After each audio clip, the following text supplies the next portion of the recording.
Bonjour à tous et bienvenue pour une nouvelle émission 100% quintet. Mercredi, nous allons prendre la direction de l'hippodrome de Salon de Provence pour la deuxième étape du Grand National du Trot qui fait escale dans le sud-est de la France. C'est un groupe 3 réservé à des chevaux d'âge qui vont en découdre sur une longue distance, 3000 mètres à parcourir.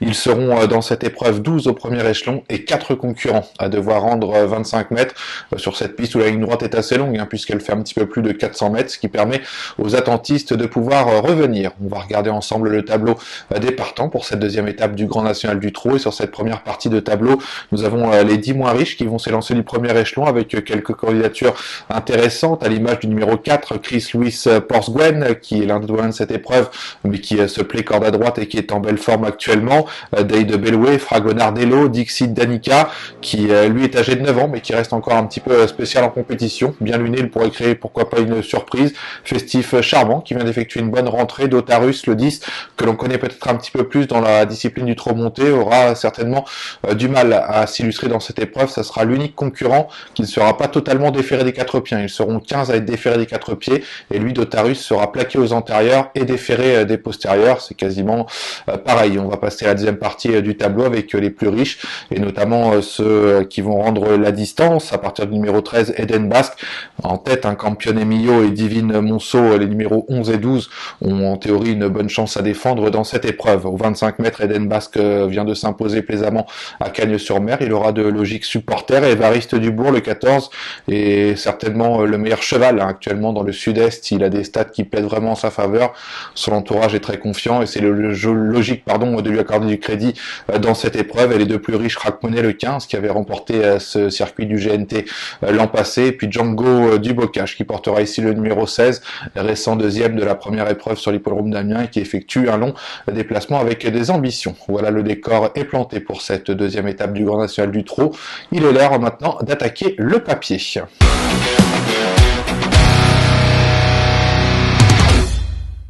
On va débuter avec mes 5 favoris dans cette épreuve. Vous allez voir que j'ai retenu notamment 3 concurrents qui vont devoir s'élancer du poteau des 25 mètres. J'y crois, même si c'est jamais évident de rendre la distance sur cette piste. On va commencer avec le 14, c'est Évariste Dubourg, un cheval présenté par la famille Roubaud qui a vraiment des stats exceptionnelles. Il a toujours été estimé, ménagé en compétition.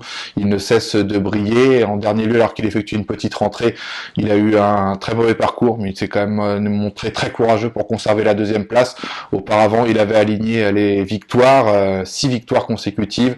C'est un super cheval et je vous propose de le retrouver en action. C'était le 26 janvier dernier, lors de son avant-dernière sortie, le prix 1 de mai. Et ce jour-là, on va le voir sur les images, le cheval avait été vraiment impressionnant. Il avait pris tête et corde, il avait démarré sèchement dans le tournant final et ensuite vécu sur son avance, triomphant très très facilement avec Steve Stefano, son fidèle partenaire. On voit sur les images également Eden Basque qui a terminé bien ce jour-là à la 3e place, qui s'était retrouvé un petit peu loin au moment du sprint final, mais qui une nouvelle fois a très bien conclu son parcours. Donc on voit qu'Évariste Dubourg est quand même un drôle de cheval. Et puis pour compléter ses propos, je vous propose d'évoquer une stat le concernant, ses statistiques. Lorsqu'il est déféré des 4 pieds, cet Évariste Dubourg, il y a été 12 fois dans sa carrière pour 9 victoires et 2 places, soit 91%, 92% même de réussite. Donc voilà, c'est vraiment des stats qui pètent en sa faveur. Malgré son handicap de 25 mètres, je le crois capable de reprendre le cours de ses succès. Je lui oppose donc le numéro 13, c'est Eden Basque, là aussi un super cheval qui a retrouvé la bonne carburation en cette fin meeting de Cagnes-sur-Mer. On l'a vu remporter un plaisant succès en étant déféré des 4 pieds. Il le sera de nouveau dans cette étape du Grand National du Trot.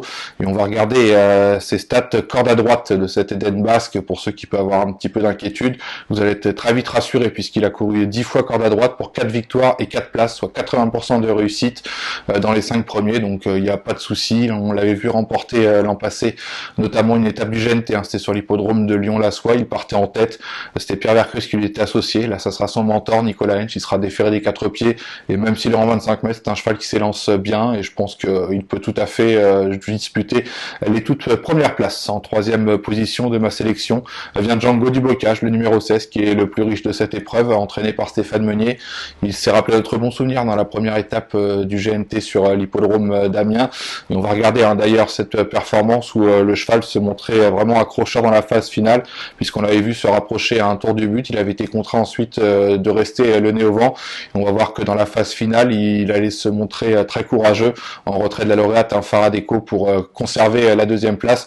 Mais il montrait toute sa dureté ce jour-là. On voit sur les images également Divine Monceau qui terminait bien côté corde pour prendre la 6e place dans une arrivée très disputée.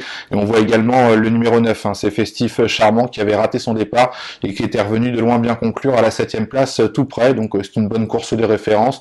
Et on voit que Django Dubocache s'était montré très dur jusqu'au bout. Il sera confié à David Beckert, l'une des meilleures mains du Sud-Est. Il va apprécier les 3000 mètres. Il se plaît corde à droite. Son entraîneur a fait de ce circuit un objectif et dès lors, Django Dubocache va se livrer à fond et lui aussi doit lutter pour les toutes premières places. Je pense peut-être barré pour la victoire par Évariste Dubourg et Eden Basque, mais difficile de ne pas l'inclure dans des jeux. En 4e position, c'est le numéro 9, Festif Charmant. On l'a vu dans la course référence prendre la 7e place, finalement assez près des premiers. C'était une rentrée ce jour-là, une première sortie pour l'entraînement de la famille Terry. Donc le cheval réalisait quand même une belle valeur. Alors il avait manqué son départ, il avait hésité, il avait perdu quelques longueurs, il s'était retrouvé en queue de peloton. Donc ce qui rehausse sa performance, sachant qu'il effectuait une rentrée. On peut penser qu'il va afficher logiquement des progrès sur cette tentative. Il part en tête, c'est Cédric Terry qui lui sera associé. Festif Charmant est un petit dur qui devrait se plaire sur l'hippodrome de Salon de Provence, et en tête, il ne faut pas l'oublier au moment du choix. Mon 5e choix d'ailleurs dans cette épreuve se portera sur le numéro 11, c'est Campione Mio, l'un des doyens de cette épreuve, présenté par Denis Brossard, mais c'est un cheval qui ne court qu'à bon escient et qui a des stats vraiment qui plaident dans sa faveur, sur les tracés corde à droite.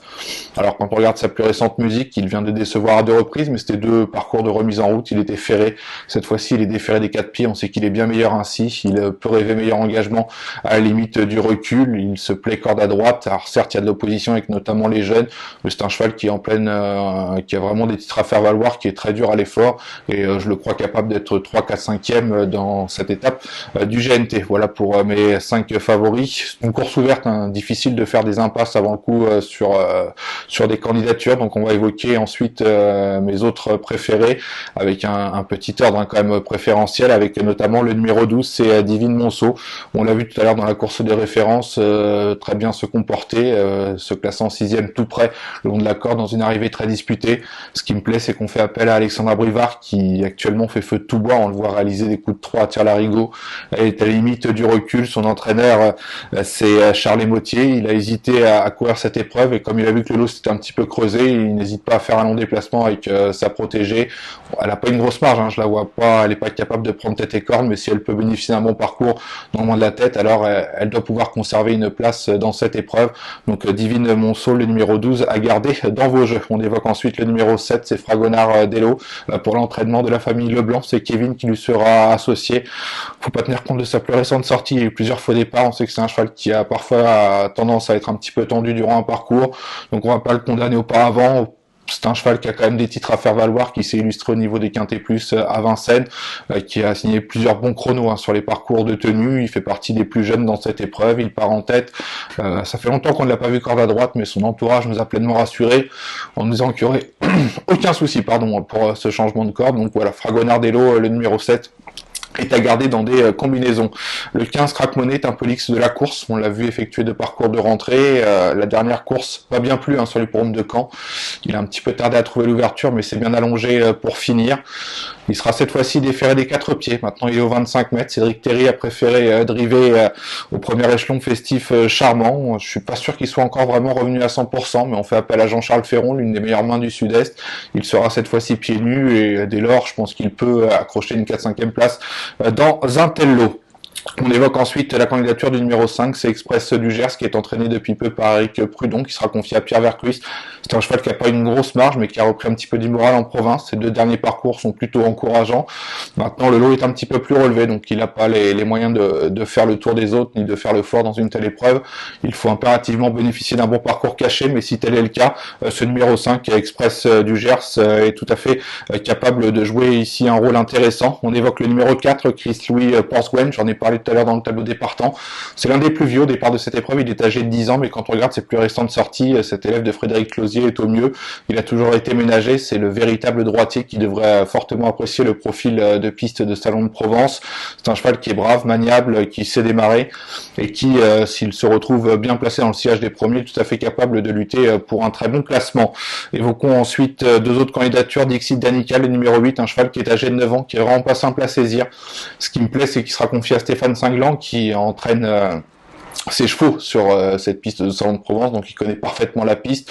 Le cheval a couru 3 fois sur cet anneau, il a terminé 2 fois à l'arrivée. Il sera totalement défait des 4 pieds, chose qui ne lui arrive pas souvent.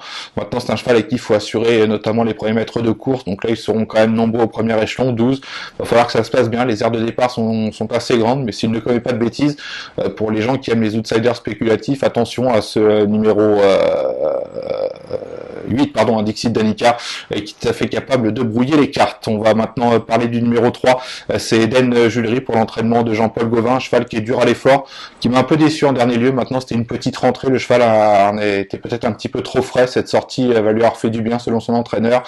Lui est capable de prendre le train à son compte. Maintenant c'est pas le seul dans cette épreuve, j'ai peur qu'il y ait peut-être bataille en tête et du coup certains peuvent y laisser des plumes. Donc Eden Julery, s'il répète ses meilleures performances en étant déféré des 4 pieds, il a en théorie une chance, mais il va falloir quand même que le parcours soit favorable. Il devrait si tout va bien, pouvoir refaire parler de lui. On va évoquer ensuite d'autres candidatures. Le numéro 6, Day de Bellway, qui vient de bien se défendre sur les pourhommes d'Anguin. Il était associé à Eric Raffin.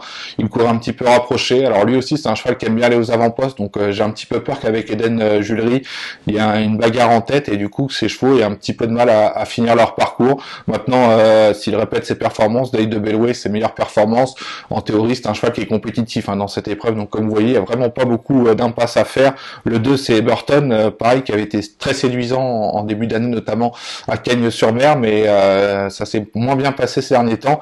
Et ce qui m'inquiète un peu, c'est qu'il manque sérieusement de références sur les tracés corde à droite, donc j'ai besoin de le voir sur cet anneau de Salon de Provence. C'est pour ça que je l'ai retenu un petit peu loin dans ma sélection. Disco de Kainas est le moins riche, et la troisième cartouche, de la famille Terry.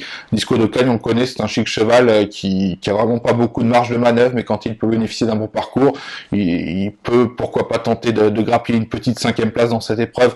Mieux, ça me paraît quand même compliqué, parce qu'il y a quand même de l'opposition, c'est le moins riche, il doit affronter les jeunes, donc voilà, sa mission n'est pas simple, mais on ne peut pas en faire un interdit. Et puis mon dernier choix sera Dotarus, le numéro 10, qui est le seul concurrent qui ne sera pas totalement déféré des 4 pieds, il sera plaqué aux antérieurs et déféré derrière. Maintenant, c'est l'entraînement habile de Jean-Pierre Hench, il sera confié à Loris Garcia. C'est un cheval qui a pris l'essentiel de ses gains ces derniers temps dans la discipline du trot monté.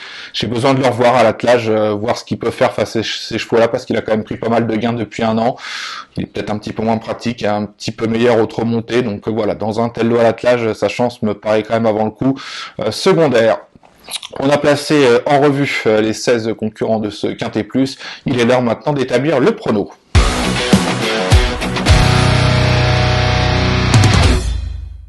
Je détache donc 5 candidatures dans cette épreuve, 3 concurrents du 2e échelon. On commence avec le 14 Évariste Dubourg, devant le 13 Eden Basque et le numéro 16 Django du Bocage. Je pense que ce sont 3 priorités dans cette épreuve. Et ensuite, le numéro 9 c'est Festif Charbon qui m'a plu pour sa rentrée. Et le numéro 11, Campione Mio, qui sera cette fois-ci déféré des 4 pieds après 2 parcours de remise en route. C'est un cheval qui peut pimenter les rapports. Avant de se quitter, je vais vous donner un petit conseil de jeu, toujours en Réunion 1, sur l'hippodrome de Salon de Provence, une piste corde à droite.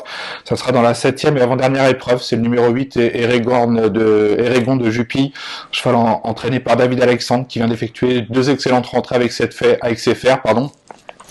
Il va évoluer cette fois-ci déféré des 4 pieds. Il sera confié à David Beckert. C'est la course visée. C'est l'un des plus riches de cette épreuve. Seul ombre au tableau. On est sur une distance un peu courte, 2250 mètres. Il va devoir s'élancer avec le 8 derrière l'autostart, un numéro tout en dehors, ce qui est jamais chose aisée, mais je fais confiance au talent de David Beckert, l'une des meilleures mains du Sud-Est. Le cheval sera pieds nus. C'est un redoutable droitier. Il connaît cette piste de Salon de Provence parfaitement, puisqu'il s'y illustrait l'an passé. Voilà, malgré son numéro en dehors, ce qui devrait peut-être nous permettre d'ailleurs d'avoir une cote un peu plus élevée. Moi, je crois que cet Eregon de Jupy, le 708, peut mettre tout le monde d'accord. Merci à tous de nous avoir suivis et restez fidèles, bien sûr, sur Paris Turf TV. Et on se retrouve très bientôt pour une nouvelle émission de 100% Quintet. Ciao, ciao.